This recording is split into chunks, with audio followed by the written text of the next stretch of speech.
बघेल का दावा है कि 75 से ज्यादा सीटें को जीत कर आएंगे। एग्जिट पोल से ज्यादा नंबर्स मिलने का भूपेश बघेल अभिषेक दावा कर रहे हैं। जो हमारा एग्जिट पोल है उसके मुताबिक छत्तीसगढ़ में कांग्रेस के खाते में 44 से 52 सीटें, लेकिन वो कह रहे हैं कि 75 सीटों पर जीत कर आएगी कांग्रेस वहां पर।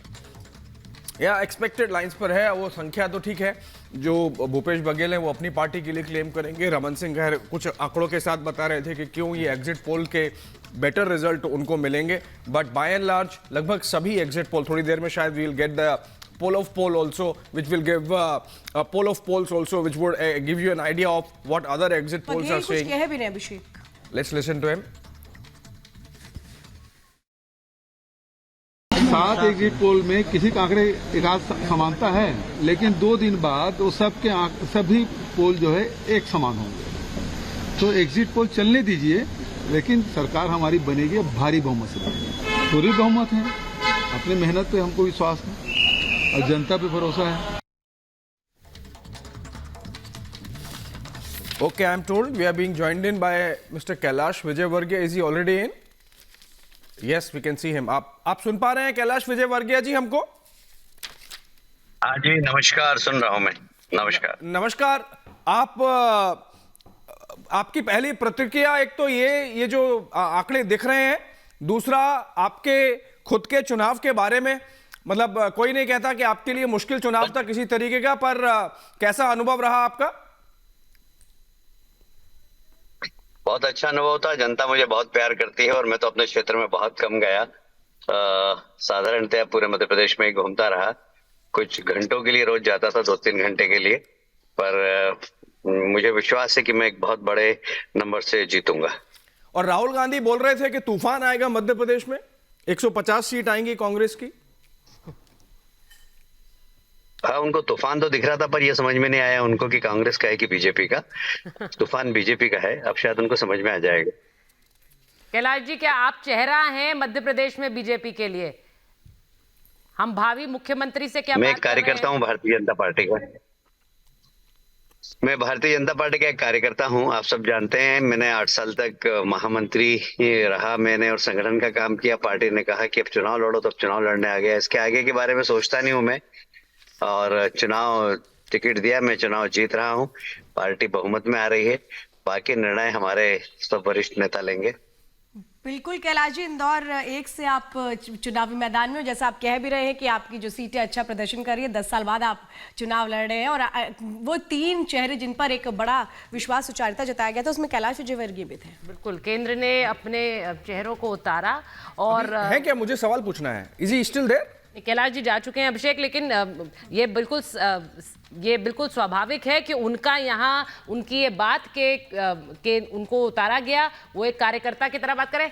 ठीक है, वो है अभी आप। हाँ, मुझे सवाल पूछना है कैलाश विजयवर्गीय जी, जाइए मत, बहुत जरूरी सवाल पूछने हैं आपसे।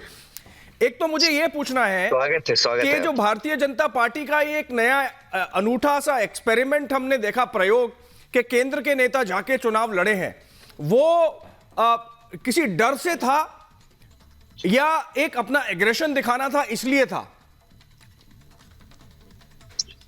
देखिए, हमारी जो सेंट्रल लीडरशिप है ना, वो हमेशा विपक्ष को किस प्रकार परास्त करे, पस्त करे, बेहोश करे, इसमें इस सब निर्णय करती रहती है। और इसलिए मध्य प्रदेश में उन्होंने जो निर्णय लिया है, तो हम लोगों के नाम जैसे डिक्लेयर हुए, तो 8 दिन तक तो कांग्रेस होश में ही नहीं आई कि हम क्या करें, इसका जवाब क्या होगा। और आखिरी तक वो जवाब ढूंढते रहे, और अब इसका जवाब आज जनता ने दे दिया कि भारतीय जनता पार्टी की सरकार बन रही है। और एक और मुझे सवाल पूछना है, बहुत महत्वपूर्ण है राजनीति के हिसाब से, कि कांग्रेस ने तेलंगाना में एक माइनॉरिटी मैनिफेस्टो लाया, और जगह उन्होंने काफी प्रॉमिसेस किए, कर्नाटका मॉडल की बात करी, पर मध्य प्रदेश में उन्होंने हनुमान कथा करी। मध्य प्रदेश में दिग्विजय सिंह बोलते हैं कि वो शिवराज से बड़े राम भक्त हैं, और जो जिस तरह से उन्होंने कोशिश करी दिखाने की कि जो राम मंदिर बन रहा है उसमें कांग्रेस का भी रोल था। तो बहुत ही एक तरीके से सॉफ्ट हिंदुत्व नहीं, बड़ा प्रोनाउंस्ड हिंदुत्व वाला कार्ड, हिंदू कार्ड कांग्रेस ने भी खेला। तो लगता है कि वो कोशिश कर रहे थे कि भाई एक वोट तो हमें मिलेगा, इस दूसरे वोट में भी थोड़ा और अपनी तरफ सरका लें, इसके लिए इस तरह से पोजीशन करें। फायदा हुआ उनको शायद थोड़ा। देखिए, कांग्रेस के बारे में ऐसा कहा जाता है कि मैं छोटा था, कॉलेज में पढ़ता था, तो एक गाना बड़ा पॉपुलर हुआ था। तो कांग्रेस के बारे में अभी मुझे ऐसा लगता है कि ये गाना बहुत बिल्कुल सार्थक है कि एक ही चेहरे पे कई चेहरे लगा लेते हैं लोग। ये गाना था, बहुत अच्छा गाना था अपने जमाने में।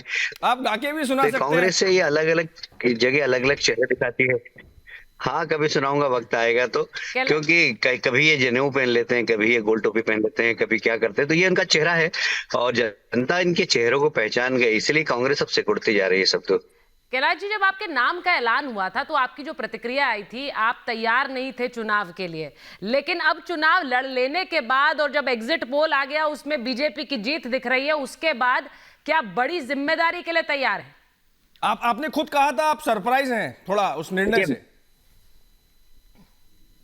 नहीं, ये बात सही है, क्योंकि मैंने सोचा ये था कि मैं संगठन का ही काम करूंगा। बेटा ऑलरेडी मैं लड़ रहा था, एक परिवार से दो लोगों को टिकट नहीं देते हैं, इसलिए मैंने सोच लिया था कि मुझे जिंदगी में कभी चुनाव नहीं लड़ना है, क्योंकि मेरा बेटा विधायक था। और अब पार्टी ने जब मुझे टिकट दे दिया तो मैं तो जनता के बीच में गया, तो जनता का उत्साह देखकर मैं डबल उत्साह में आ गया। और फिर मैंने देख लिया कि अब तो यहाँ तो जनता चाहती है कि मैं लड़ूं, तो मैंने अपने क्षेत्र में गया भी नहीं। अभी तक मैं अपने क्षेत्र में कई कॉलोनीज में गया ही नहीं। और बहुत मुझे आशीर्वाद दिया इंदौर शहर की जनता ने। कैलाश जी, जिस दिन वोटिंग हो रही थी 17 तारीख को, उससे ठीक एक दिन पहले आपने गृह प्रवेश भी कर लिया था और ये कहा जा रहा था उस वक्त कि आपने चूंकि वहां पे अपना स्थायी निवास बना लिया है, तो ये जो प्लानिंग है ये स्थायी प्लानिंग है 5 साल के लिए एक बड़ी जिम्मेदारी के तौर पर। क्या ये माने उस बड़ी प्लानिंग का हिस्सा?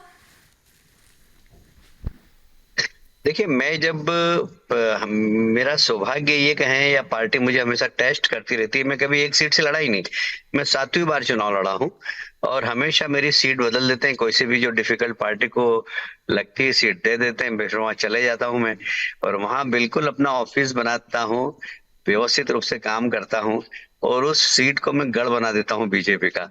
तो ये वाली सीट भी अब बीजेपी का गढ़ बन जाएगी। यहाँ मेरा डेवलपमेंट करूंगा, मैं लोगों से संबंध स्थापित करूंगा, लोगों का सेवा करके। देखिए, चुनाव जीतना बड़ा आसान होता है, पर लोगों का दिल जीतना ये बड़ा मुश्किल होता है। और इसलिए लोगों का दिल जीतना, उसके लिए वहां पर कार्यालय बनाना, विकास करना, लोगों से संपर्क करना, और ये मैं कोशिश करूंगा वहां पर एक गंभीर प्रश्न पार्टी के लिए यह खड़ा होता है कि आप भी अगर जीतेंगे, नरेंद्र सिंह तोमर जीतेंगे,